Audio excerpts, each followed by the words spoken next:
Welcome to the Wise Guys, a brand new week. It was the dead of winter last week. Dave McCann, Blaine Fowler. It snowed 3 inches during our show as we went out to our cars. Today it's like 75 degrees and sunny. There's not a snowflake in sight. Yesterday I was outside in the sun for like 2 hours. It was amazing. Like, it just energized me. It felt great. It was really good to be out in the sun. Are we going to keep this for a while, I hope? Are we done with it? It feels like spring has to arrive and stay, but I think it's supposed to rain and drop to cooler temperatures later in the week. I'm okay with some 50s and 60s. I just am tired of the 34 and 8 inches of snow in my driveway. No one wants that. No one wants that. We're ready. We're moved on. It's almost the end of spring drills for BYU football. It's time for this little short period we call summer before we get into the Big 12 and all of that stuff that everyone's a buzz on. We invite you to like us on YouTube, Facebook, and Twitch. It's all free. Sign up for the email. You click a button and an email comes to you each week with highlights from this show. And at ysguys.com, you can find all our interviews. Yeah, everything you need there. You're going to watch past interviews with folks like Danny Ainge, Marie Osmond, Jimmer Fredette, Ty Detmer, Kyle Van Noy, Max Hall, Elaine Bradley from Neon Trees. Well, that was so fun to have her on a couple weeks ago. A slew of others, all waiting for you at ysguys.com. You can go watch those interviews. You can download the podcasts and listen to what you want to. So, join us. If you can't be with us live like you are right now, like many of you are right now, which is the best way to do it on Tuesday nights. But if you can't, there's lots of ways you can catch up and see all of those interviews. And you can get our podcast wherever podcasts are made available. Now, a lot of us prepare for the new college football season in very different ways. For example, Blaine over here is repairing his body for the new season. So explain what we got going on. So I was bench pressing about a month ago, and I injured my hand. And how many pounds were you bench pressing? I was only doing 225. Only 225. Yeah, so it wasn't like I was like hefting a bunch of weight. Right. I was just kind of doing some reps, and I had a tweak in my hand. And evidently, according to my surgeon, Curtis Johnson, and he was right, I must have tweaked a little artery in there, a little blood vessel inside of my hand. It created a hematoma in my hand. Right in the middle. So I had to have surgery yesterday, and they had to open it up and go in there and get all that gunk out of there, kind of the consistency of jelly, dark red jelly, and clean it all out and fix it up and sew it up. And so now I've got this thing on. And you'll be ready for fall camp? I'll be ready. It's my throwing hand. I got to be ready. I know. I told you before you came on, and Jack and DJ, I decided to go ride the bike, even though I hope Dr. Johnson's not listening because he told me not to ride the bike today. Okay, well, there's first violation. My hand started to throb, and I'm like, okay, I got to get it above my heart. So I was riding the bike, and I raised my hand above my head like this, and I was riding for a long time with my hand up like this. And the nice girl that works at Vasa came over and said, "Do you need something?" And I said, "No, why?" She said, "Because you've had your hand up for like 15 minutes. You've been raising your hand for an hour." I was like, "I'm not raising my hand to ask a question. This is a gym. No." That's crazy. My hand hurts. That's nice that she'd come over and say, "Why? What does this guy want?" You should have said, "I'd like some juice." You know what? It's customer focus is what it is. Yeah. That dude's on a bike, has his hand up. He must need something. If we were an NFL franchise, we would have to look at the free agent market because we need a quarterback for our OTAs and all that stuff. All of a sudden, our ace has got. If I keep having injury issues like this, then I'm not worth anything. They're like, he's getting old. Maybe we deal him. We just deal him this year. Yeah. Well, you know what? I think we all voted to hang on for another year. I think we're optimistic you'll be healthy in the fall. I'm going to be ready in about 2 weeks. And ready to go. To play golf, because the golf season in the summer gets us to football season. It just started. I'll be ready. Just started. Hey, these bobbleheads in front of us, you can get 50% off from the BYU store once you go onto their site and use the YSGuys50 is the promo code. They're $19.99. You get 50% off. So the info's in the link in the chat, in the video description for YouTube, and on the podcast, it's also the link there in the description, or you can just use your desktop computer, grab your phone, scan the QR code, and YSGuys50 is the promo code, and you've got these 6 little Cosmos, which are awesome Christmas gifts for the kids or grandkids. Yep. From your friends at the Wise Guys in the BYU store. I've got them. Yeah. I've got all 6. And these aren't like ballpark bobbleheads. These are legit. No, these are the real deal. Yeah, so you got all month to make your order. And you just got yours? Yep. You picked them up? Just picked them up. And you're ready and good to go? Got them. Yep. The holidays are already underway at the Fowlers. They're good gifts to give to Cougar fans. We've got an awesome show. It's the final week of spring practice. We'll talk about what's getting done tomorrow, and then the finale on Friday, what the team's going to do for their last evaluation before the portal opens. Right, and it seems weird that we're talking about spring ball because I think everyone thought the spring game and the alumni game was the end to that, but it wasn't. There was a week off last week, and then they've gathered. They had practice yesterday, pretty lively practice yesterday, one tomorrow, and then another on Friday. So we'll get into that a little bit. And what a week for men's volleyball. They can earn as high as a 2 seed now in the conference tournament, which we look back a couple of months ago, and maybe not that they've been playing really well lately. So if they can get things done this weekend against Stanford, they can be a 2 seed in the conference tournament. And what started as a simple song in a BYU hat has turned into a global sensation. The talented Matt and Savannah Shaw, father-daughter singing duo, they're going to join us in a few minutes with their amazing story. And it's kind of unique as how the BYU hat even got into the very first video for a guy who went to Weber State. And so that story's coming up, and I'll tell you what. They have millions following them. They're super talented, and they got a great story. Yeah, they've got a great story. And, we do promote Davis Darts around here, too. So, right. So, and that family are dyed-in-the-wool Davis Darts. So up in Davis County, where we lived for 29 years, up in Kaysville. Yeah. They were in our neighborhood. And they'll be the third and fourth darts because your son was on. Yep. And you. That's right. Well, no, you didn't play in Davis. You just sent kids to Davis. You were in New York. That's I sent kids. So I grew up. So we have a few darts. Kellen's been on. And so he's the first. We talk about Gavin all the time. He's a dart. Yeah, so he's a dart. Libby, we've talked about Libby and what she's doing. She's a dart. And now Matt and Savannah, Matt's wife Brooke, they're all darts. Awesome. So that's just moments away. Let's jump into football. Practice yesterday after a week off, kind of a week in the weight room. They're back tomorrow and then Friday, and then that's it. So what are they looking at these last 2 workouts? I think they have a pretty good idea of who's going to go into the summer in the ones, the number ones, and they're looking to develop that depth, right? And practice is very similar to what they were doing before this lead up to the spring game, where they're doing a little bit of everything. It's almost like a regular old midweek fall practice every day, where they come out, they warm up, they do individual stuff, they do 7-on-7, so pass skeleton, so no D or offensive line. It's the quarterbacks and the running backs and the receivers against the safeties and the linebackers. They do some of that, and at the end, they're coming together, and they're still doing, like I know yesterday they did some 1s versus 1s out there. So Keaton Slovis was in there. Remember, it's not like, even though Keaton Slovis is the guy they brought in to be the starter, he's learning a new offense. So even for the ones that are new to this system, both on offense and defense, and frankly, everybody's new to the system on defense because it's a brand new system. So the ones are still getting a lot of work to get the timing down, to understand the defense, to understand the offense. And then they're trying to develop depth. That's what's going on these 3 practices this week. The transfer portal opens on Saturday for 15 days. Do you expect a rush of signings by BYU? Do they already know who they're going to get? Do they already know who's coming in or who's available? And how many departures do you anticipate? Yeah, I don't expect a bunch of departures. And you have to be careful with what you read into things, because with the first transfer portal opening, a few people left, and some left from basketball last year. Mm-hmm. People said, well, what happened? Were they not happy?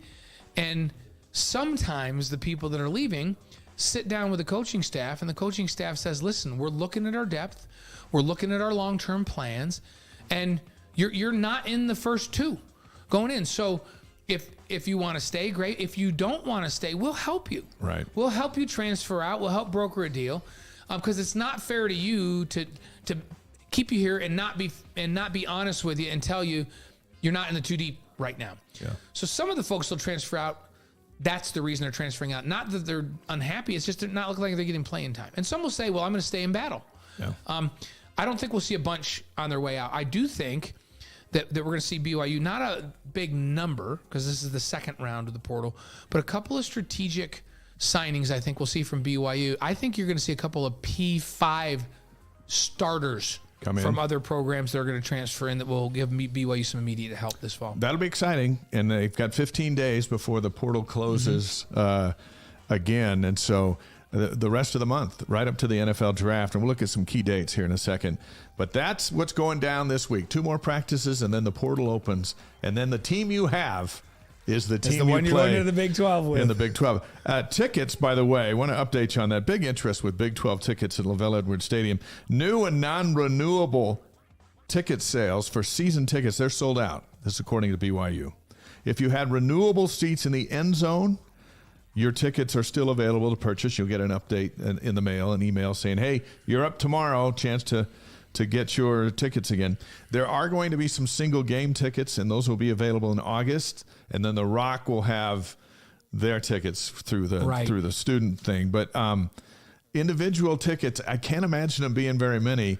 But when you think of, Oklahoma's on November 18th, man, that's going to be a hot ticket. They've got. I mean, they're all Sam big. Houston and Southern Utah are coming in. Okay, but Cincinnati, Texas Tech, Iowa State, Oklahoma, all coming in. Yeah, you want to get all those seats. You want all of those games. And are you surprised? Because prices went up, but the demand is there, and there aren't going to be any open season tickets when they run through this process. So here's the question. Like, I saw a tweet, and I never could verify it. I'm just wondering if you've heard any of this, but they're saying, season tickets are already sold out, except for these end zone ones. They're going to give them one more shot. Then they'll sell out. So they'll sell out every season ticket that's available. Yeah. They'll sell out every game should be a sellout this fall in the new Big 12. And then somebody said, now there's talk that they're going to expand the stadium. And I'm thinking, I haven't heard that. I haven't heard that either. I don't think there's any chance. So is that just fans getting that. a little excited that they're going to expand it? I think fans are excited, and the important thing will be 2 years from now when season tickets are on sale and where BYU has not dominated the Big 12. Right. They've fought to survive in the Big 12, and we'll see if that momentum bump is still there. And then if you have an excess, then over time, then you do it. But the stadium hasn't been full except for big nights for a long, long time. And when I say full, I mean every seat. There's still 60,000. Right. Still more than any team in the state. It's still top 35 in the country, right? Yeah. But as far as topping it off. And one of the top in the West, but not where you can't get a seat, right? Right. If they do ever expand it, though, I don't like the idea of filling in the corners. People are like, fill in the corners. I'm going, no. Put another deck on the west side. And redo the whole press box thing. Put that underhanging. Make some suites. Make some suites on the concourse level, and then have an upper deck that hangs halfway over. So half of the seats on the west side are covered. Yeah. So in bad weather and in sunshine, those west seats become really valuable. And then you've got brand new loges and stuff. It would be interesting if the determination was, hey, 65,000 isn't enough. So I'd say add 22 an upper deck on the west, and you go to 85,000. Now, 85. Keep in mind, everybody don't go tell Tom Homo you heard Blaine and Dave saying they were going to expand the stadium, because we haven't heard that at all. We haven't heard that at all. I'm just saying, if that ever happens, then that's how I want to do it. I want to do a new deck on the west side. Hey, we're happy to report that flyovers are being discussed for certain games with the United States Air Force. I wrote a column in the paper, an article in the paper called Take the Field. I sent it to you, but you may have been in surgery when I sent that to you. That's at Deseret.com. I talked to a bunch of guys about what it's like for them to take the field, when they come out under the tunnel and the fireworks go off, and that 20-second blast of adrenaline. And there's some good quotes in there. That's at Deseret.com. So that's fun stuff. Check that out. And I have to say, one of my favorite times was when my 3 boys that were playing at BYU, the games that I got to be there for the first time they ran out of that tunnel onto that field with a Cougar uniform on. And I remember what that was like. So to watch them was really cool. Oh, yeah. And they would tell you how neat it was for them. That's awesome. That's at Deseret.com. All right, we've all heard the phrase as we bring in our guests, and we'll get back to more football in just a bit. When life gives you lemons, make lemonade. There's no story that better captures such optimism and opportunity as Matt and Savannah Shaw. The father-daughter singing duo is seen and heard by millions all over the world, and this week they make their debut on The Wise Guys, and we welcome them into the show. We've been working a long time to make this happen. Guys, welcome. Thank you so much. It's fun to be here. Savannah, did you think, as we go back to how this began, that your world would evolve to a place where you're on the Wise Guys with two BYU sports guys? No, absolutely not. I mean, dreams are coming true today, you guys. I've, as you guys know, Matt, as you know, I've known Savannah's grandma and grandpa for a long, long time, and that whole family for a long time, and her mom. That's right. Yeah. Guys, this is a Ute family.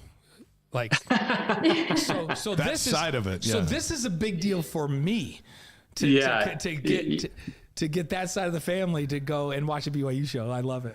That's true. They're going to be forced to now. You know the dilemma that we're facing over here with me wearing a BYU hat, with a Ute fan wife and Ute family in-laws. So those are some fighting words there, but I think it went okay. When Matt got back from his mission and started dating Brooke, I was asking some questions, and then I found out that his family were BYU folks. I'm like, oh, this is going to be just fine. This will be great. Everything's going to be just fine with this. I support this guy 100% right now. So yes, well, let's that's what sealed the deal. Brooks Blaine approves, so that's she was moving forward. Let's clarify how we arrived here. So, Matt, you're a Weber State grad, but your late father Donald and your mom Lisa are BYU grads, and you grew up in Southern California cheering for the Cougars. So that's this side of the genealogy. That's the family tree that has brought you to this point. And that's right. Yep. My parents both went there, and so I grew up, of course, sporting all my Cougar gear, and got to go to some football games occasionally. So, yeah, that's my BYU genealogy. But I went to Weber State. Yep. Yeah, and there's also a BYU hat, which Dave mentioned just a minute ago, which plays a prominent role in a video we're going to watch in just a few minutes here that got this whole thing started, right? So without question, the Matt and Savannah singing duo has a Cougar connection. No question about it. Even though we've said that Brooke and her whole family, Savannah's mom, they're Utes. But this BYU thing got it started with a hat in the very first video, right?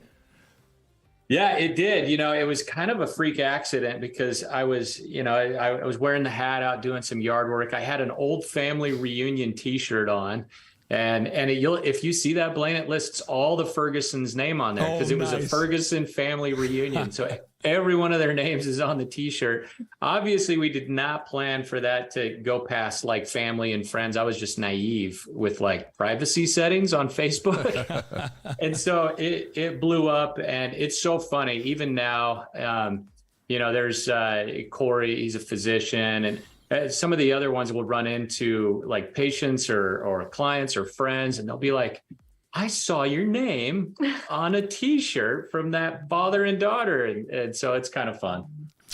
Well, Savannah, we got a bunch of questions for you. Before we get to the beginning, which is the very best place to start, right? What song is that? Let's start at the very beginning. Yeah. Let's update. It's from The Sound of Is that Music. Mary Poppins? It's from Sound of Music, or is it Mary Poppins? Sound of Music. You got it. Yeah, when you sing, you start with do, re, mi, re, mi. The first three notes just happen to be. That's it. All right, so look, here's where we are. On YouTube, you have 652,000 subscribers with 74.1 million views. Facebook is 546,000 followers.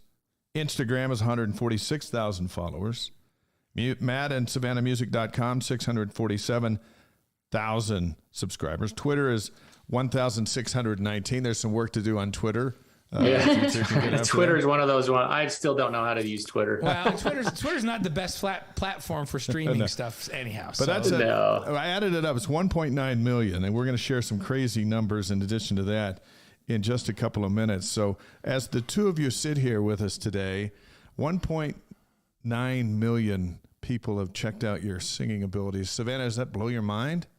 Oh, absolutely. I was at the Taylor Swift concert with my mom a few weeks ago, and there were like 60,000 people in that room. And just looking at all those people and like thinking about how many people have seen our videos, it kind of was surreal for me to, I don't know, it like kind of put perspective on how many people have seen our music. So yeah, it's definitely very, very crazy, and I never could have expected that. So Savannah, let's go back to when this whole thing started back in 2020. COVID had shut down the world.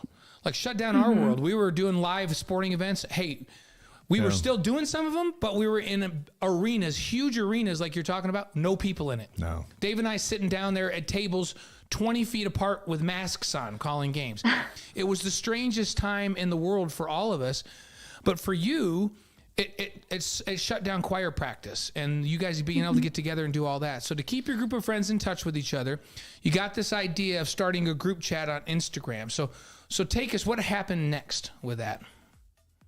You know, when COVID hit and we released that first video, you know, we didn't expect for it to go viral at all. And we kind of just took that opportunity, and I just don't think I mean, obviously we never stopped. It was like a week after that, we posted A Million Dreams to kind of thank everyone for listening to the prayer, and that picked up as well. And you know, every week during COVID, we would release another song. It definitely kept us very busy, but that was COVID life for us. We were just constantly recording, and we were doing new stuff all the time, like through Zoom, of course.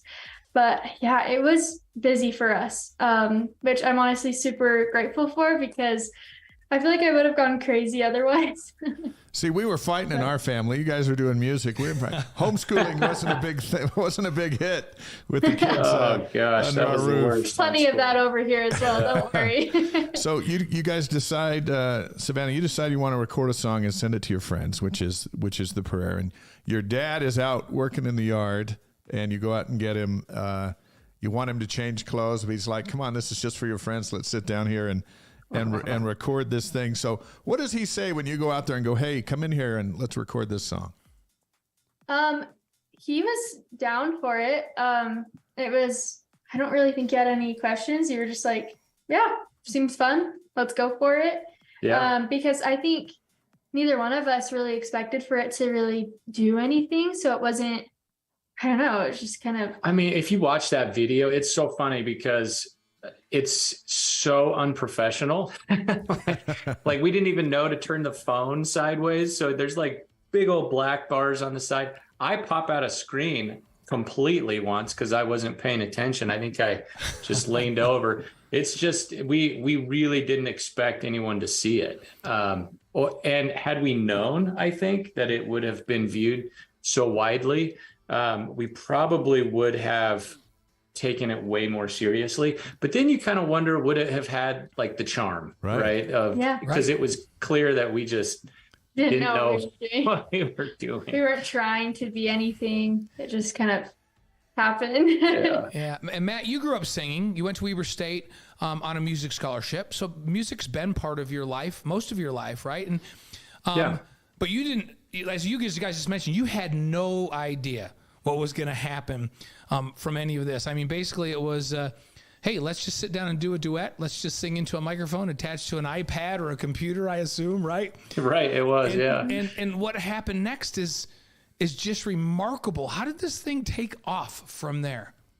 You know, I wonder that too, because when we posted it first, you posted it on Instagram, and it didn't really like get crazy on Instagram because you can't share it. It was, I don't know how that works, but Facebook has that like shareability. Everyone just starts passing it around. Yeah. And I think there were some key people that probably picked up on it and shared it. There were Happiest, right? That's what it's called. Yeah. So there's a social media company called Happiest based out of the UK, and they shared our video, which has been seen just a mind-blowing amount of views on that one. But I think that's kind of how it started to spread, is on Facebook especially. And we started YouTube. We didn't even have a YouTube channel. We started that when we posted A Million Dreams. Was it after the second one? Yeah. And it took me hours to figure out how to make a post on YouTube. It was ridiculous. Now we've come a long way. Yeah. Now you command the world at your fingertips with, you're going to send it out and they're going to watch it. The song's called The Prayer. Andre Bocelli made it famous. Here's the original recording that in 3 months, let's see, you had 3 or 4 views early, and then in 3 months you had 6 million which is crazy on YouTube and Facebook. Let's take a listen. Matt and Savannah Shaw, The Prayer.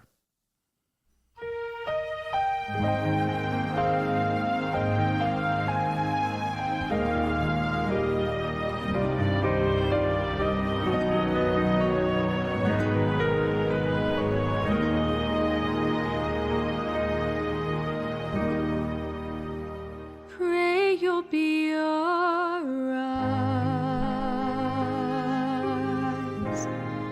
and watch us where we go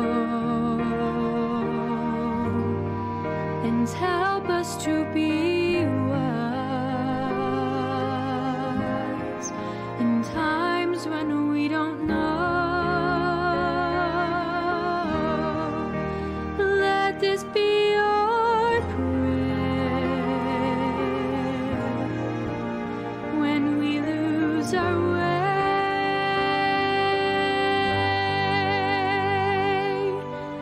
Lead us to a place, guide us with your grace, to a place where we'll be safe. I pray we'll find your love. I pray we'll find your love And hold it in our hearts. hold it in our hearts. When stars go out each night. When stars go out each night, Remind us where you are. Let this be our prayer. let this be our When prayer. shadows fill our day. Let shadows fill our day. Lead us to a place, Guide us with your grace to a place where we'll be safe.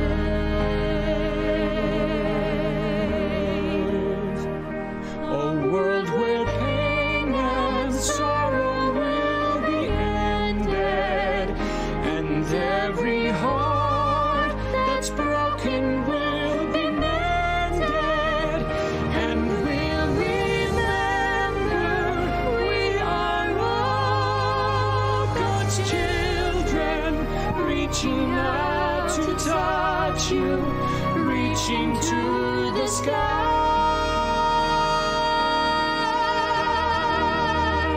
We ask that life be kind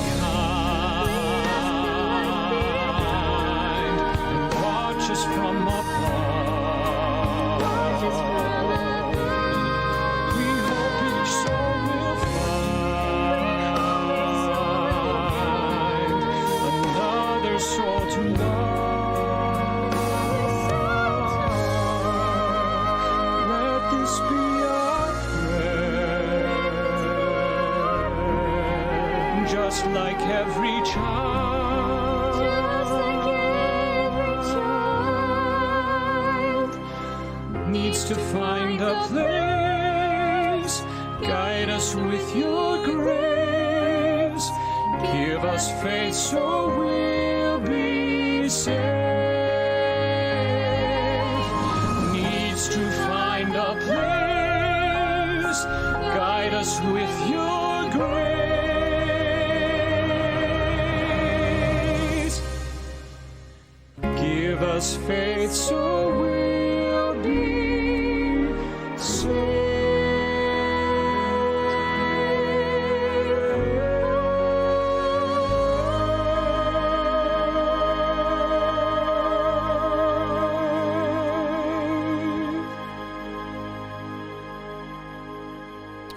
Don't buy an. How about that? Matt and Savannah Shaw, father-daughter singing duo on the Wise Guys this week on YouTube, Facebook, Twitch, and wiseguys.com.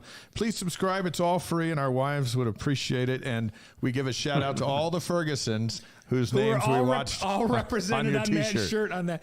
So I don't know how the technology works. Could you guys watch that again yourselves, or were we just sitting waiting for that just now? We weren't seeing anything. We caught a little bit of the audio. But Oh, okay. So you have seen that obviously many times, and Yeah. and now you've performed that since that time live. in multiple occasions. How many times do you think now you have performed that song together?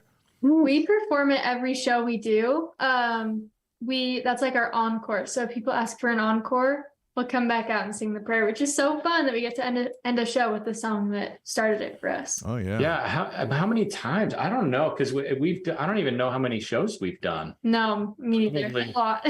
You guys need 50? you need to count it up and you got to keep adding it up. Dave and I were doing a thing a couple weeks ago. We were trying to figure out how many games and shows we've done together, and it's over 1,000. It's crazy. Wow. And then we start to just reminisce, and so you got to keep track. You guys need to count it. And just we've done that. We've done this many shows because it's a great memory, and enjoy it while you're doing it. It's just amazing. And you guys are still friends. Yeah. Which is actually even more amazing, honestly. That is amazing. Good for you guys. Hey, that's awesome. So this song goes viral, and the next thing you know, Savannah, you're on Good Morning America and the Kelly Clarkson Show. Was that an out-of-body experience? Oh my gosh, you guys don't even know.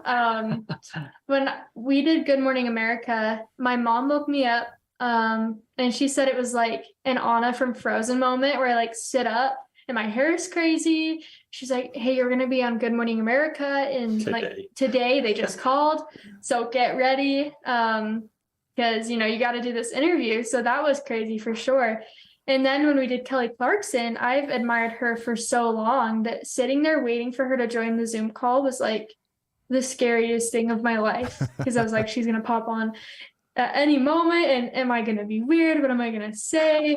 It was so crazy, but both really, really awesome experiences for us. And I'm really glad that we did it. So yeah. And Kelly is so nice. Like she's so fun to talk to. During the breaks, she was just cracking jokes. Funny. And it was fun, but she was recording out of her home as well. So her dog was barking in the back, and like that was life then, right? And right. And her talent is so off the charts. It's just ridiculous. She's one of the greatest singers of our time.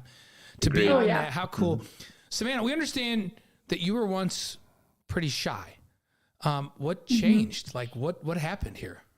I think before this whole music thing happened for us, I just never really pushed myself past my comfort zone. I mean, I did at times, of course, like everyone does, but I was just, I had a comfort zone and I really liked being in that zone. And when the music thing happened, I was just like, there is no comfort zone anymore. Like you have to get out of that. Exposure therapy for real. I mean, it was like being woken up, being told I'm going to be on Good Morning America in an hour. That was how my life was. So it was definitely really fast, where I just kind of had to break out of my shell and learn how to be different. And I feel like at this point, we've been doing this for over 3 years now, and it kind of has become who I am. But yeah, for a long time, it was really hard for me to share my voice, let alone even like talk to people. I was so shy. So I'm glad that is not me anymore. Let's get right to the core issue here, because you were at the time in high school. So what do your friends think of all this? Yeah, that is a good question. I think my friends were just they were really like excited for me, but they were also confused at the same time, because my life just looked different at that point. Like they were like, I don't know, like after COVID happened, they were wanting to hang out all the time and do all the high school things that you normally do. And I just wasn't in that time of my life anymore. I was working and I switched to online school to do music. Yeah. So I think that was really confusing to them. So like, why are you doing this? But I don't regret anything. I'm so glad that I took that path. And I really do think that I learned who my real friends were in that experience, because they were the ones that stuck with me through it all. Right. And I made a lot of new friends doing music. And it's funny because they're like adults, people that are way older than me, but I'm really close to these people because I work with them. So see, Blaine's way older than me, but we're real close because we work together. So I can relate. That's so nice of Blaine. I accept him for who he is, and that's all there is to it. But good, as you should. All my inadequacies. So Matt, You mentioned the social media site in Europe, because this thing's just not a phenomenon in North America or United States. This thing is a global phenomenon, especially in the UK. That social media site, and is it the one you just mentioned? Because Happiness, yeah, Happiness. 95. Is that number right? 95 million views. It hit number 1 for views in the UK. What's that? Yeah. Can you wrap your head around that? This isn't just, hey, I'm a star. We're stars in the United States. You guys are global. This is a global phenomenon.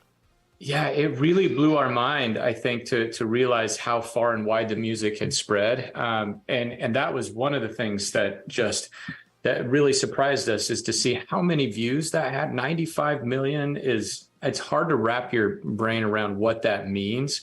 And then to have your album, we were on a guy's show in the UK named Michael Ball. Him and Alfie Boe, if you know them, they're like Alfie, best. yes, absolutely. Yeah, they're like best friends. They tour together all the time. But Michael's really popular in the UK, so he had us on his show, and it was like the next day our album hit number 1 of all genres in the UK, and we just it just blows our mind that people from other countries know our music, and we're just a little dad and daughter from who knows where, Utah. That to have our music being listened to and streamed.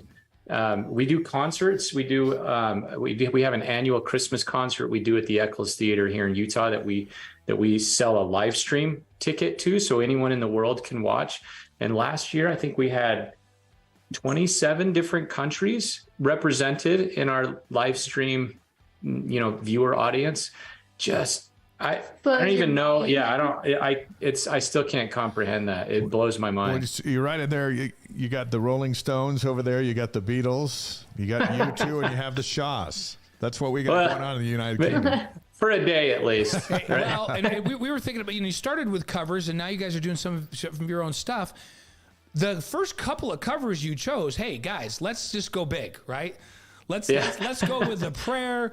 Then let's cover Mariah Carey and Whitney Houston, and then let's also cover the Beatles. Like, you guys weren't messing around. You were taking on giants and doing a phenomenal job. How did you decide what songs you were going to choose early on?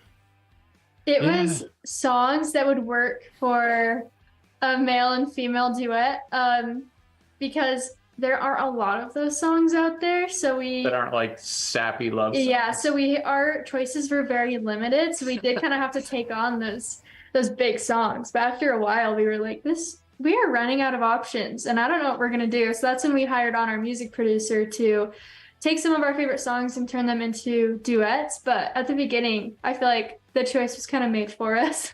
Yeah, and they were our favorite songs too. I mean, just music that we for really sure. I mean, we really believe in every song that we do, but it is kind of funny. Yeah, it got tricky there for a while. I mean, we were looking at singing some songs that would have been very uncomfortable for our audience. Oh yeah. Male-female duets are not. Yeah, I mean, they're usually love songs. So yeah, that's true. You have 5 albums. Recently finished live concert dates in Nashville, Atlanta, and Alabama as part of the Share Hope, Spread Joy Tour, which is an awesome name. July 17th, you're at the Kinley Amphitheater in Layton, Utah. So, Savannah, how does it feel to be a star? I don't feel like anything has really changed, I guess. I guess my life has changed, but who I am hasn't changed. So sometimes it just doesn't feel like a real experience, I guess. Sometimes I feel like I'm dreaming, and I'm just going to wake up tomorrow and realize, oh yeah, that was a really fun dream. But I don't know. I think the best part of this whole job is the people that you meet. We've had the opportunity to meet so many different people and connect with people all around the world. So I think being a star is awesome because of, the worldwide connections that you have. Yeah. Matt, your dad passed away when you were way too young. You're just a teenager when your dad passed away. This time you've had with Savannah has to be really cool. Time that you didn't get a chance to spend with your dad, and now you get to spend this time with Savannah. You guys get to do a lot together. Does that make this even more special? Absolutely. Yeah, I mean, my dad died when I was 14 years old, and he died when he was 38. And so I'm 42, and so I've had 4 years more than he did at this point, and 3 of those have been spent singing with Savannah. And I do feel a little bit like it's borrowed time, and so even though we're busy, we have a lot going on, we really try to prioritize our family and experiences and memories over things. We do a lot of trips together with the music and just as a family. But yeah, it makes this all very meaningful. It was a weird point when I turned 38 and realized that's all the time my dad had on this, on being our dad. And so I try to prioritize as carefully as I can. Yeah. Savannah, when did you learn that your dad could sing? He's been singing my whole life. I remember, this is actually a story that my mom has told me, but we listened to Josh Groban all the time growing up. And when I was really young, I would think that was my dad singing. I would, tell my mom, oh my gosh, that's my dad. When I didn't correct her. When Josh Groban was singing. So I think I've known just my whole life that my dad can sing. And I think that's really what inspired me to do that. I don't know if I would have really experimented with my voice that young if I didn't hear you doing that. So yeah, it's weird that we never really thought to sing together until the prayer. I know it's such I don't know why. Why didn't we? I have no idea. We did maybe 2 songs. Like one was in church and then one was for my choir. Like I performed a little thing for my choir with my dad. But other than that, it was nothing. So you guys didn't just have a Sunday night, we would just get together and hang and sing together? Have a jam session? No, there were no karaoke nights. We just, that video, the prayer was really like the first time we had really sung together. Yeah. And other than a few other little times that, maybe those count too, but it's odd to think back after all that we've done now. It's weird to think back and why, I don't know why we didn't do it before. Couldn't find the songs maybe? I don't know. My dad, I remember him kind of teaching me some things. I really wanted to be in a play when I was in junior high. And I remember him kind of teaching me how to act and how to sing and how should I, perform this song. So I do remember you doing that, but we never sang together. So. Yeah. Which is another interesting part of Savannah's story that I like to tell, because Savannah, she says she was super shy. She did try out for some musical things, like the higher level choir. You tried out for some plays. Yeah, I was always I was on for maybe 10 minutes of the entire play, but I was in the very, very back. Never got the part. Never really didn't make the high school choir. No. It was, what is it? Was it a year after not making the high school choir that you had a #1 on iTunes? Yeah. 1 year? Yeah, 1 year. Isn't that crazy? That I love that part of the story. She's the Michael Jordan of singing. Michael got cut by his sophomore high school coach, got cut.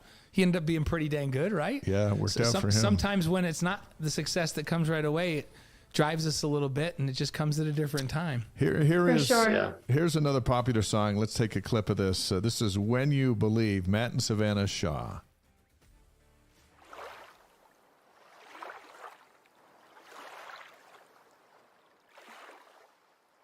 Many nights we've prayed with no proof anyone could hear. In our hearts a hopeful song we barely understood. Now we are not afraid, although we know there's much to fear.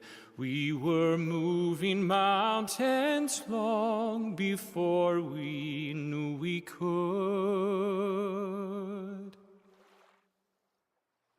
There can be miracles when you believe. When you believe. Though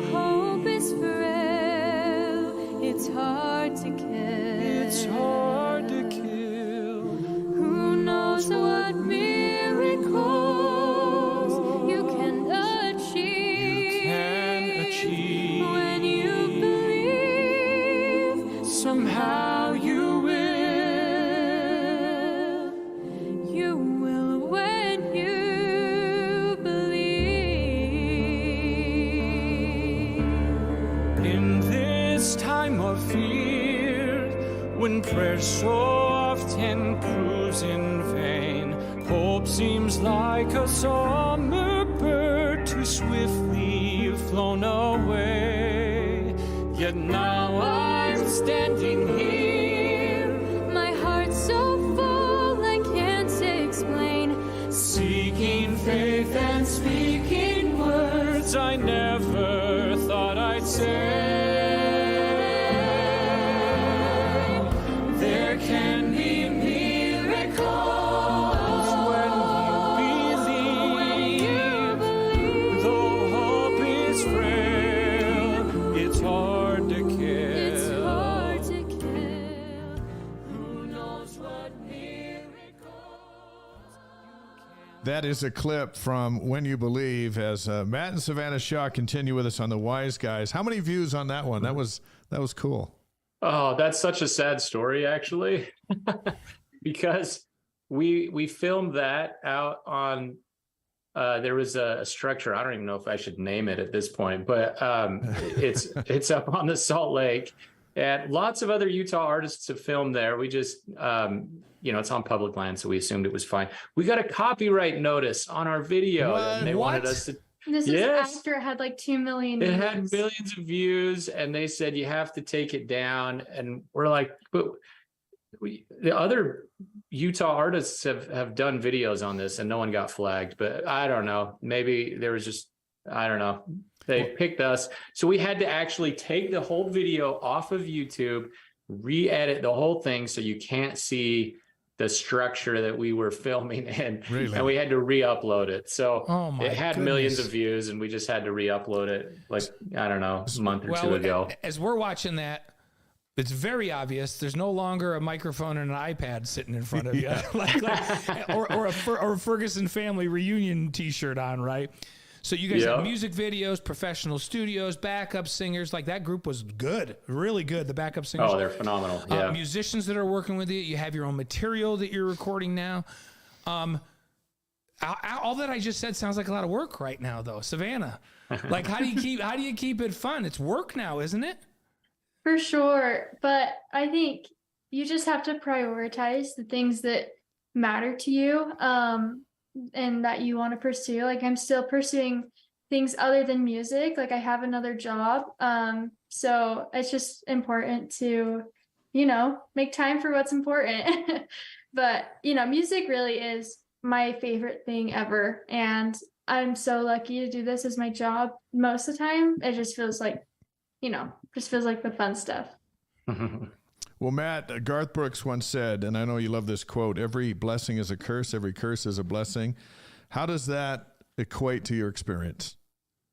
I mean, it's so true. And I do. Thank you for sharing that. I love that quote. And it is true. I think, a lot of people look at social media stars or even like Broadway stars or artists in general, and you may see them at a show or you may see a music video, and that's just the tip of the massive foundation that was required to get to that point, and the amount of work and effort that's put in to make it look easy it's just tremendous, and the blood, sweat, and tears and the failures and that lead up to that success is often unseen.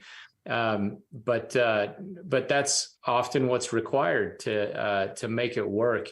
We had our flash in the pan success early on, doing all the shows, and then it became evident that it was going to be work, and if we were going to make this happen, we needed to work hard at it. But the reason we were so willing to do that is just because of the meaningful responses, what it meant to people. And so our whole mission statements, share hope, spread joy. It makes the work a lot easier.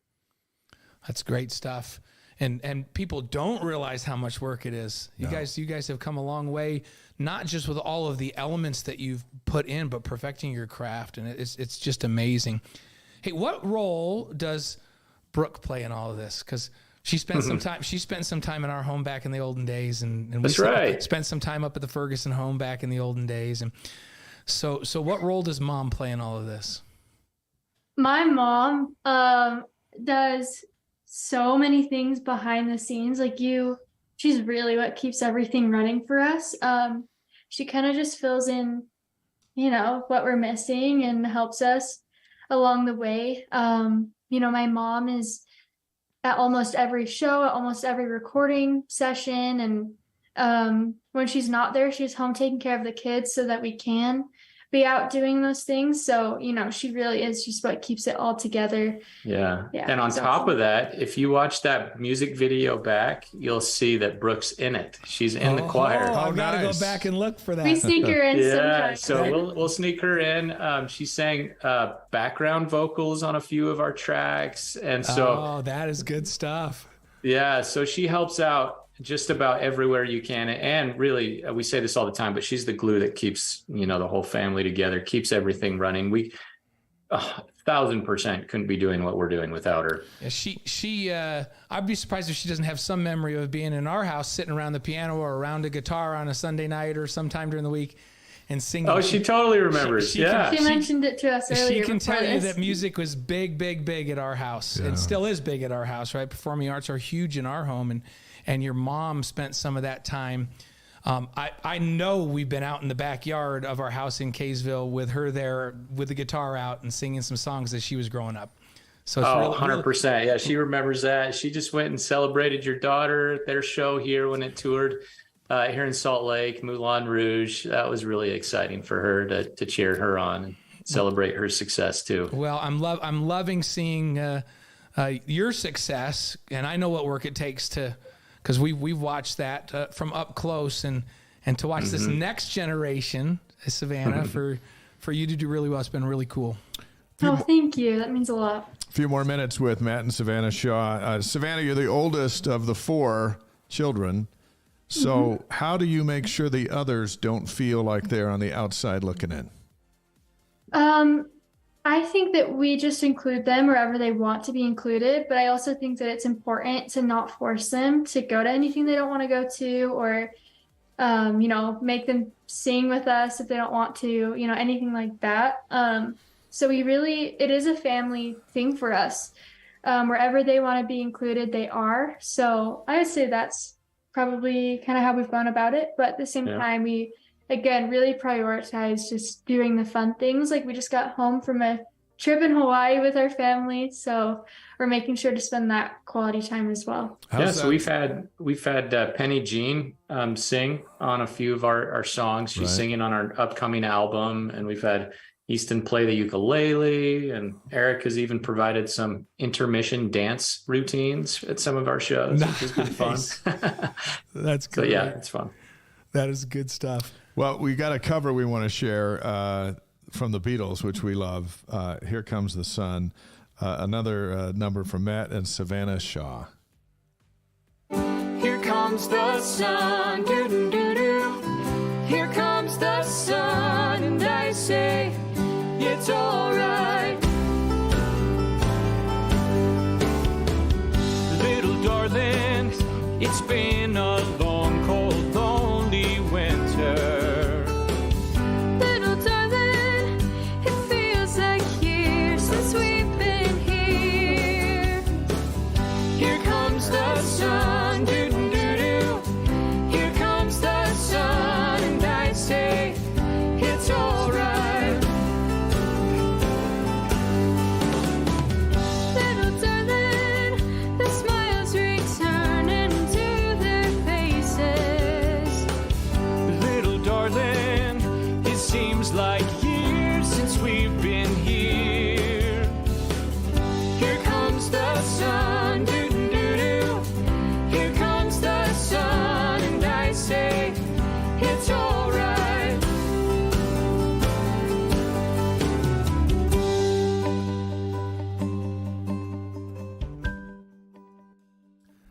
Man, you guys are good. Matt and Savannah Shaw. You should Thank do you. all. Thank Why don't you do you. all the Beatles songs? Just start with number 1 and just go through the library. We've been tempted. We have I'm older than Dave, but he's an older soul than me. Like He likes the old school stuff. You know, he's a so do I, though. The Beatles, guy. I don't know. Do they ever get old? No, really? they don't get old. They don't get old. Yeah, So. But he also likes AC/DC, which I just don't understand at all. But that's I'm with you there. That's for another show. It's a large palette. It's a large palette. Hey, a question for both of you. Savannah first. Describe the power that can come from music. Yeah. Oh, that's such a good question. I think that music is just, it has the ability to speak to us in ways that words can't. I feel like I am most touched by music. And a lot of, my favorite memories are involved with music. And I just think that it's just a connecting force between everyone, So I really do feel like so many important messages can be shared through that. And we've had the opportunity to do some benefit concerts and benefit songs because of that, power through music. So I do think it's very much needed in today's world. Well, yeah, I think there's just, and it's hard to explain almost, but there's such a power with music. And when I am singing, I don't cry often, but I think probably you've seen me cry the most when I'm on stage. Oh, I've singing. only seen him cry on stage. It's just because it just unlocks part of your soul just deep inside that is sometimes hard to express otherwise. But when you're having this shared experience with an audience with music, there's a real tangible energy and power that comes from that. And people share experiences with us about how the music has affected them. We've had people that they've been in a coma and been playing our songs and they wake up to our music. Our music is what causes someone to squeeze a hand, or just these messages are incredible. But there really is a power there. I wish I knew what it was, but for some reason, we as humans have been built to respond on a deep emotional level to music. There's real power there. Music and sports go hand in hand. Sports. Just this last weekend with the Masters golf tournament, it's just a golf tournament until they start playing the Masters piano music. Yeah, they start playing the music then and it becomes showing reverent. the flowers and everything. And then we're having a spiritual experience. Then they got like, us. What makes this golf tournament different? That the music does. When the Cougars take the field, the band plays Rise and Shout, and it brings an adrenaline out of everybody. And the two of you have chosen to take music to promote peace and joy. Why is that so important to you? Yeah, I mean, that became our mission statement really early on, and that actually came from Brooke. That was something that she talked about early on. Is we wanted to make sure that everything we did it fit that purpose to share hope or to spread joy. And so that goes into every song that we choose to sing. Sometimes it's just to make somebody smile, but a lot of them have a deeper meaning and message that can heal hearts. And it really came from a lot of the response and the messages that we got about our music. And we realized the power of it and the responsibility we now have as an instrument of hope and as an instrument of joy.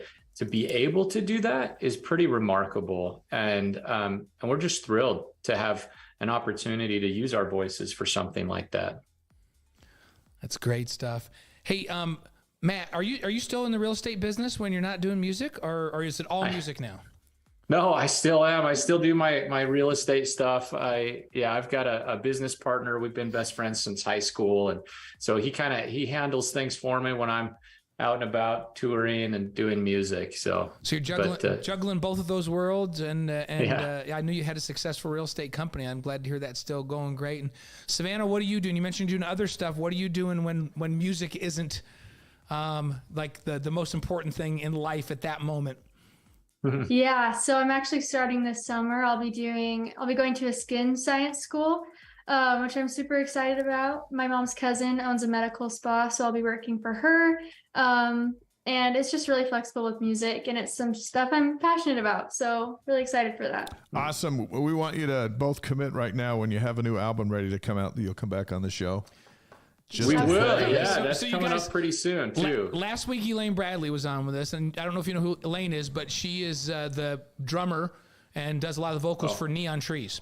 That's right. She's she's one of the best female drummers of all time. So she was on a show in studio with us, and she said, probably my bandmates are going to kill me and our producers are going to kill me, but I just wanted to tell you guys, we've been in the studio for the last 8 months. We're coming out with a new album. We're going to go on tour. We're like, wait a minute, you're announcing it on this show? She's Absolutely. like, I just couldn't keep it any longer. So she announced it here. So you don't have to announce it cool. on this show, but when you do, why don't you guys come on and We'll play some clips. We'll play some clips and we'll promote a little bit. That'd be really fun to have you guys do that. Oh, we'd love to. course. Yeah, that would Fantastic. be fun. Yeah. All right, let's finish. It's a deal. Let's finish with 5 quick questions for both Matt and Savannah, and then we'll get you back to your regularly scheduled afternoon. So and evening. So thank you. We do this with everyone that comes out, and you're not even supposed to think. Just the first thing that comes to your mind. Oh boy. Perfect. Okay. Okay, ready? Your favorite sports movie. Savannah first. I don't know any sports movies. You don't? I don't know. I'm so sorry. I know mine. I've got his helmet right there. It's Rudy. There you go, There you Rudy. go. Okay, we got to help Savannah out. What's one we can have Savannah watch? Let's see, Savannah, what sports show do you think you've watched where you were really moved by the music? Maybe we'll just try and bring that in. I'm just from the trying to memory think. side. Like, well, let's see. Sports movies. There's Sandlot, which is the baseball Sandlot movie. is old school. Here we go. Old That's school. it. You love I like Sandlot. Sandlot. Or So, what's Little Giants. Unbroken? What about Little Is that a Giants? sports movie? Oh, That's a yeah. good one. Which one? Is Unbroken a Yeah, sports movie? Unbroken kinda? is yes. Okay, that's probably my favorite. It's a sports movie and then some, right? All Like right. Remember Yeah. the Titans is a sports movie and then some. Rudy's See, a we sports knew you movie. had one. See, you just couldn't remember. So we'll do that All one. right, So, this is going to be a tough one, this next one. yeah, this favorite singer or band. It can be a solo artist or a band. I know. I am too. Yeah, my first is Can I Taylor. say yours? Dang Yeah. it. Oh, sorry, I already said it. Taylor Swift, And Whitney Houston. yeah, I was good. That's exactly what I was going to say. Yeah. Whitney, I Yeah. love Whitney. She Yeah. just So opens for her me- mouth and the unbelievable comes out. She just opens it up and it's just so yeah. easy. It's not fair. She's incredible. We both agree. Greatest female vocalist of all time, I think, was Whitney. The And then things I she could think do is the crazy. best female songwriter of all time is Taylor. So that's She's- why I love them both. She's crazy. She's crazy talented. How about you, Matt? Your favorite singer or band? My favorite singer would probably be, I'd have to say Josh Groban, but I'd have to say early days Josh Groban. Early Groban. Yeah, Okay. I love his stuff back then. You love Ben I- Rector. Hey, Yeah, I love his, Ben Rector. His prayer with Charlotte Church is one of my favorite versions of that ever. If you haven't- if you Yeah, a haven't lot heard of people that. don't know about that version, Yeah, but it's it's a good one. beautiful. Yep. I agree. Hey, Savannah, how was Taylor's concert? Was that good? I can't stop talking about it because it was so good. And I'm Obsessed. like looking for tickets online, like hoping someone sells theirs for a reasonable price because I want to go again so bad. All right. Yeah, we've heard She's good an things. incredible talent. Great songwriter, great performer. She's a talent. Okay, here's an easy one. Favorite breakfast cereal? Lucky Charms. Ever since I was a kid. Yes. Lucky Really, Charms. Lucky Charms? Yeah. And you eat the charms? Oh yeah. Hey, I can't Savannah, stand do you those. ever save up the charms and eat just the oats so that at the very end you get like 2 full bites of nothing but marshmallow charms? Do you ever do that? That's the only way to do it. Amen. Dave, are you listening to this I'm right listening. now? I'm making notes. Okay, good. Making 'cause notes. this is, Making I'm more of a Captain Crunch guy. What about you, Matt? Mine's controversial because it's you kind of have to have a love-hate relationship. But Captain Crunch, Are you serious? oh, I loved Captain Crunch. That's your favorite right now? I mean, I don't eat cereal right now, so but Captain Crunch was my favorite, even though it like wrecks your mouth. You It's know a how it, challenge. like yeah, that's the top of the mouth, the roof of the mouth. But thing. you know what? That's a price I'm willing to pay. For I a bowl know, of me Captain too. Crunch. That's the thing. I'd even love it still. So yeah, Good. Danny Ainge. Savannah doesn't know who Danny is probably, but Matt knows who Danny Ainge is, right? I do. Yeah. Savannah, Danny Ainge is the National Player of the Year at BYU in basketball. Then he was a world champion with the Boston Celtics. Then he was a coach of the Phoenix Suns. Then he was the general manager for world championships with the Boston Celtics. And he is now the CEO of the Utah Jazz. Wow, that's amazing. Yeah, so What a cool anyhow, story. he comes in here. He comes in our show and we go, favorite breakfast cereal. What did he say? Shredded wheat. Shredded wheat. I was like, wait, with no sugar on Shredded them? wheat? Shredded wheat. Yeah, Shredded things have wheat? really. And then I went home and my wife got mad at me because she said, remember he had some heart problems? You need to leave him alone. Quit picking on Danny. So I'm like, okay, shredded wheat it is. So we're perfectly happy with Lucky Charms and Oh. Captain Crunch. Yeah. So, okay. Favorite song to sing? Oh, I feel like that changes all the time for me. My two favorite solo songs are She Used to Be Mine from The Waitress and I Will Always Love You, Whitney Houston. But I think my favorite song to sing with my dad is probably When You Believe or Bridge Over Troubled Water. Sorry, that was 4. You asked for 1, But hey, there you go. Bridge Over Troubled Water. That was right out of that. Yeah, that's a good one too. Savannah, All great. what's your favorite Taylor Swift song? Oh, that is impossible to choose. That's like someone choosing a favorite child where it's just wrong. You just don't do it. Well, that's our next question for Matt. Didn't I just hear that Taylor just broke up with her boyfriend? Yeah, Oh, I no. hope that's not true. It makes me so No, sad. I just heard that the other night, and I turned to Brendan and I said, "Oh, here we go. There's gonna be like 5 songs about this Yeah, dude. 5 this new dude's albums. Oh, in yeah. some Gosh, big there's trouble gonna be a new now. album. You can't date her; she'll kill you after you break up with songs. It's not good. I know. All right, That Matt. comes with the territory That's with right. Taylor, I guess. Matt, favorite song to sing? I love to sing Homeward Bound. That's one of my favorites. Good one. And I love to sing the prayer. Just the energy in the room every time we sing the prayer it's just tangible. So those are my favorites. Beautiful, beautiful. And Homeward Bound. Sometimes I'll even listen to the Motab's version of it. Yeah, it's pretty I good. love their version. So good, so good. Yep. So, okay. Yeah. Last question. Favorite advice from Mom, Brooke, and Matt's case. Favorite advice that Brooke ever gave both of you.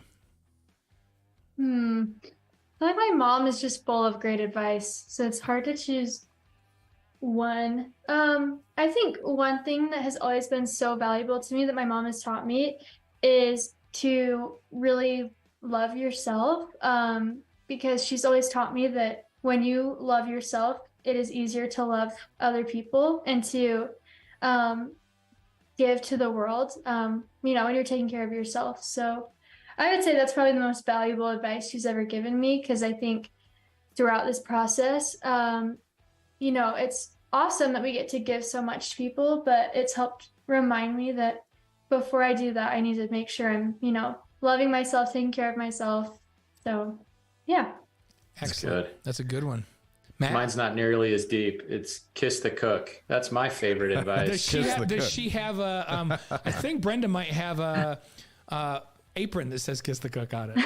Does she really? Yeah, which I do every time she's in that, of course. That's have what to. I'm saying. Yep. That's great advice, Gotta right? do- That's perfect advice. So Matt, you look back at that picture on the wall behind the two of you of a much smaller group of Shaws, and Yeah. now it's now you have a family with a global reach. Is it amazing what one family can do?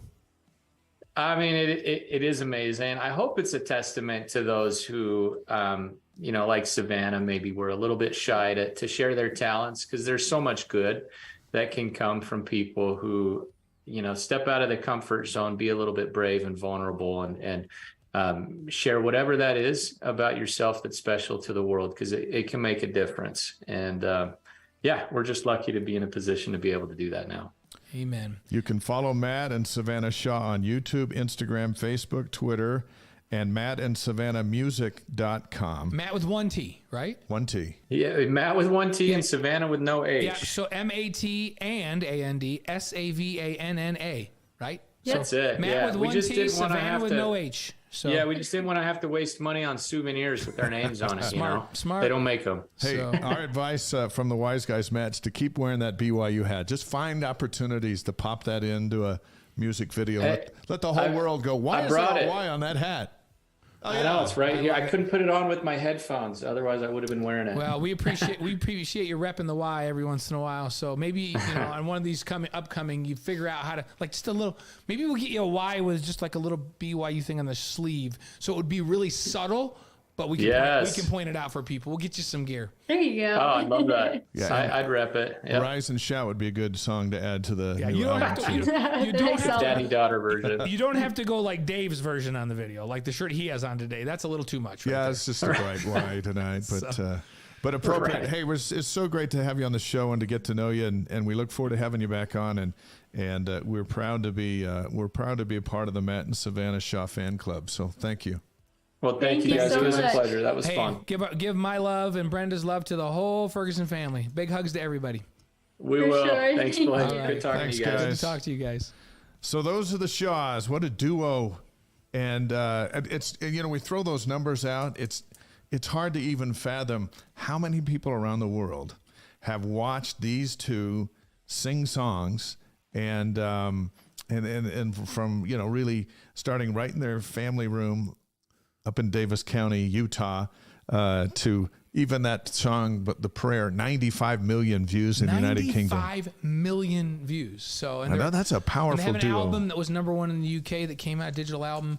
Yeah, it's pretty cool stuff. And hey, they're Matt had that BYU hat on their very first big hit and represented the Y. They're representing the state of Utah really, really well as well.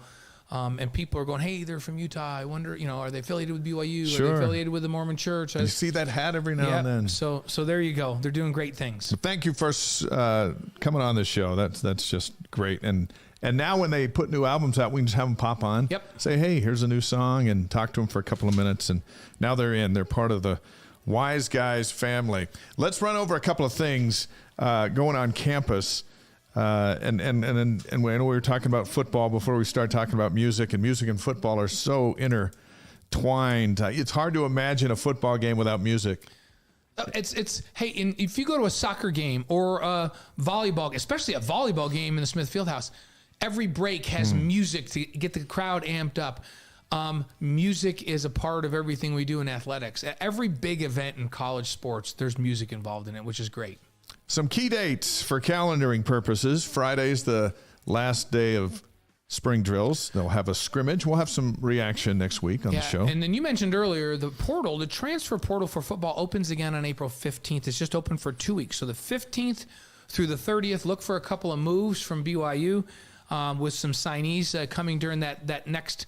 And people are like, well, why didn't they get him the first time? There are a few guys out there that needed to finish their semester or their term and take care of academics before they could get into the transfer portal. And some lost their jobs during spring camp. Right, at different exactly. places. So this is the second round for the portal, and expect BYU to have a little activity in that. April 27th through the 29th, the NFL Draft.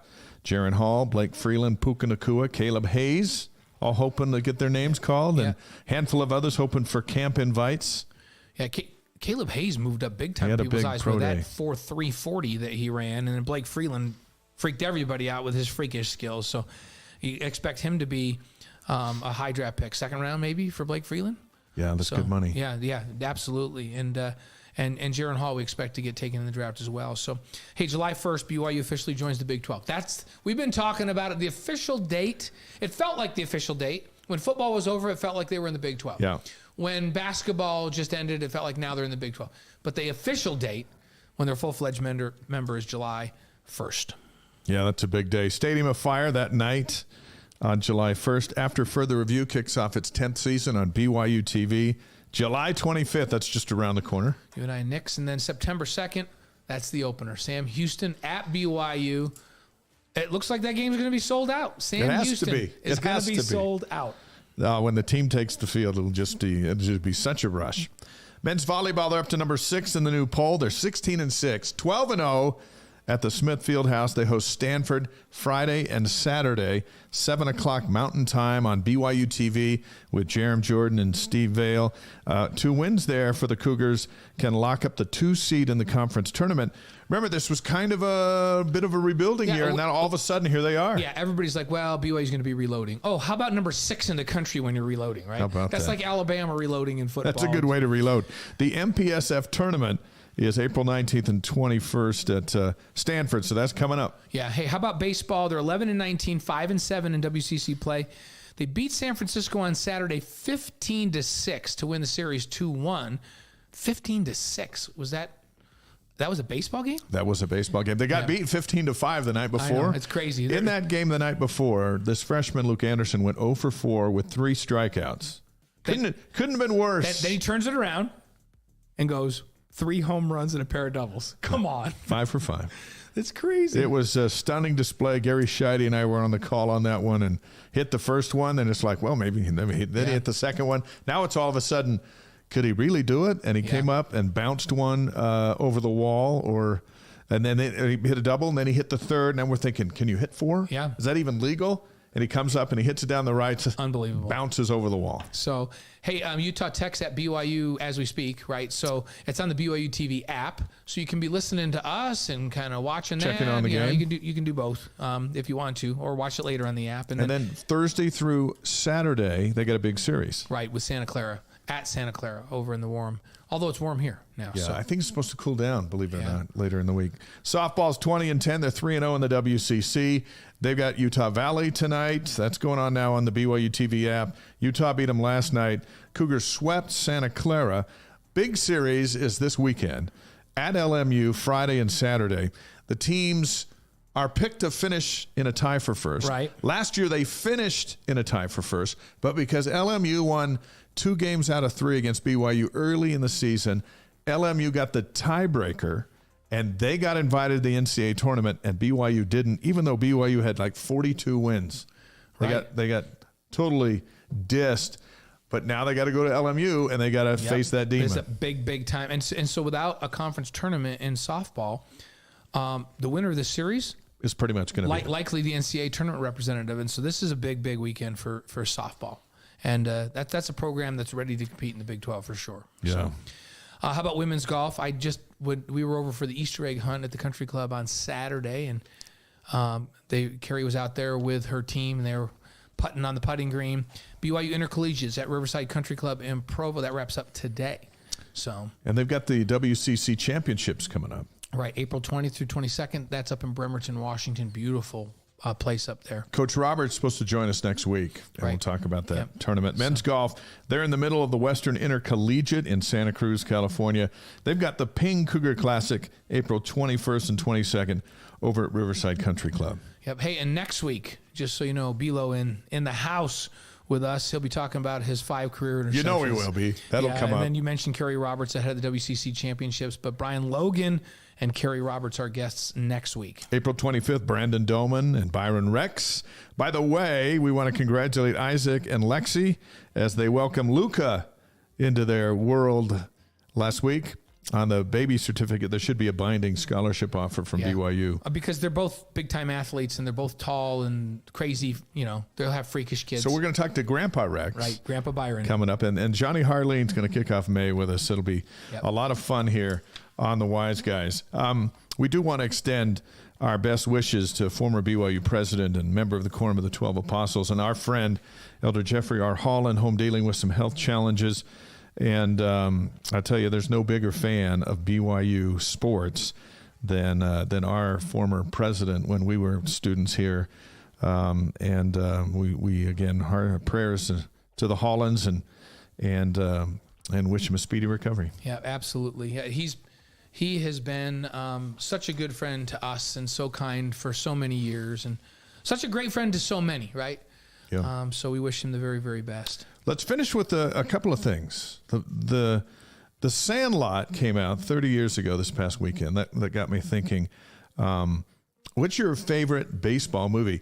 So there's a lot. So I'm going to just throw out some suggestions, and then you can spin it back around. I'm between The Sandlot and Field of Dreams, and I know you have those both on the list. Those are my 2 best baseball movies. There's The Natural, Moneyball.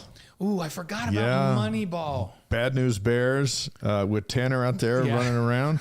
A League of Their Own, Tom Hanks. Yeah. Major League, Fever Pitch with the dude on the Tonight Show, Jimmy Fallon. Oh yeah, that's right. That's a pretty cute one. And The Rookie. Yeah. The Rookie is about the old high school coach. Yeah. Who goes back and it's based on a true story, and he's pitching for the Texas Rangers.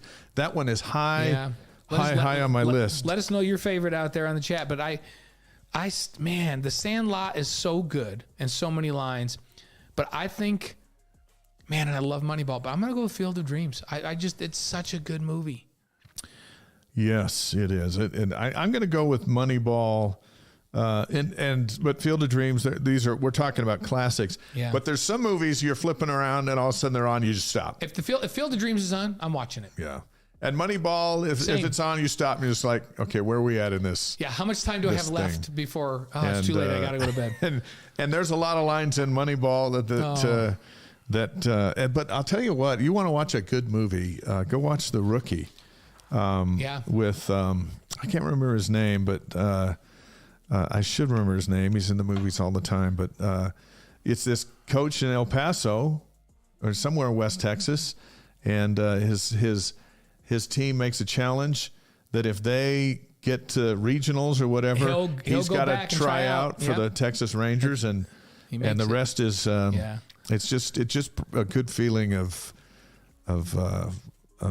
being a dad and being a coach and accomplishing something. It's a good one. This, and all of these have, like, when I think of all these, we talked about music a lot tonight. Music, like I'm thinking about Moneyball, that song at the end. I'm just a little bit caught in the middle. Life, and it's just right when you hear it. You're like, that song feels right. Perfect.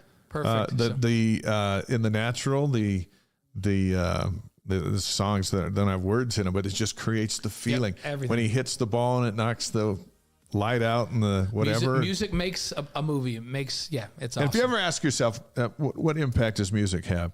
When next time you're watching Jaws, just mute it. Yeah, it doesn't. It's not the same. It's like none of it's the same. It's totally the music. On this day, on April 11th, there's some significant things. Yeah, 1890, Ellis Island in New York is designated as the immigration station. My grandparents came through Ellis Island into New York City. So just about all of us on somebody's family line had come through there. In the early 1900s, And this is my grandma and grandpa I grew up with. Came through from the old country, from Wales and Scotland through Ellis Island. We went and found their names on the ship's manifest at Ellis Island. That's cool. 1898, Spain declares war against the U.S. on this day. And then on this day, a year later, 1899, the Treaty of Paris ends the war. That was a short war. It was a short one. Spain cedes Puerto Rico. Somehow we got Puerto Rico. And all of that deal in that 1 year war, we got Puerto Rico out of it. 1912, Titanic leaves Queenstown, Ireland for New York. Whoa. Yeah, we know what happened. 1966, Frank Sinatra records Strangers in the Night, and it would climb to number 1. Now, all of us who are, say, 40 and up, we've all heard that song. Yeah. But it's sung best when Frank is singing it. Frank Sinatra is one of the greatest singers of all time, one of the greatest performers of all time. Yeah. His stuff is iconic. So, 1968 on this day. Yeah, President Lyndon B. Johnson signs the Civil Rights Act. How about that? 1970, Apollo 13 launches to the moon. They can't land, so they come back and get back here 6 days later. We've all seen the movie. Yeah, and the movie's it's a bigger deal that it didn't make it to the moon because of the great effort to get them home that was immortalized in the movie Apollo 13. Can you imagine being out there and not knowing if you're going to make it back? Tom Hanks did win an Academy Award for that, didn't he? If he didn't, he should have. Yeah, that was pretty good. He was at least nominated. So that was some high drama. Yeah. 2012, Avengers premieres in Los Angeles. And how many Avengers movies have been there since 2012? It's a franchise. They're coming out left and right. They're just Guardians of the Galaxy just came out, and then today the new Marvel's trailer was released, and so they're back in the money making business. Absolutely. Hey, our Wise Guys inspirational quote of the week comes from C.S. Lewis. Hey, let's just go big time when we go with our quotes. C.S. had some amazing things to say. So, getting over a painful experience is much like crossing the monkey bars. You have to let go at some point in order to move forward.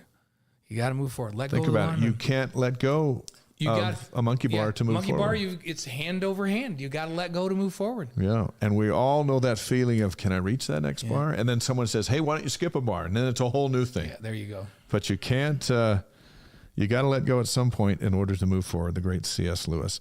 We thank Matt and Savannah Shaw for being on the Wise Guys tonight. We worked with them for a long time to get them. They were on tour, and then they'd come back, and they have a busy life, and then we locked down April 11th. And so glad to have them on. And go to their YouTube and listen to their songs. They're spectacular. And then next week, Brian Logan and Carrie Roberts, the women's golf coach. The podcast will be up tomorrow, and we encourage you again to go to Facebook, YouTube, and Twitch. and like, especially YouTube. Like that one, it's free, and that'll help us grow the show. And remember these bobbleheads, 50% off at the BYU store. The promo code ysguys.com, and all the information's there in the chat. And you can have we're gonna have other things too. We're just starting with these guys. That's how we're gonna roll. I got all 6. I encourage you all to get all 6. Everyone should have all 6. For Blaine Fowler, I'm Dave McCann. Have a great week, everybody, and we'll see you next week for more Wise Guys. See you next week.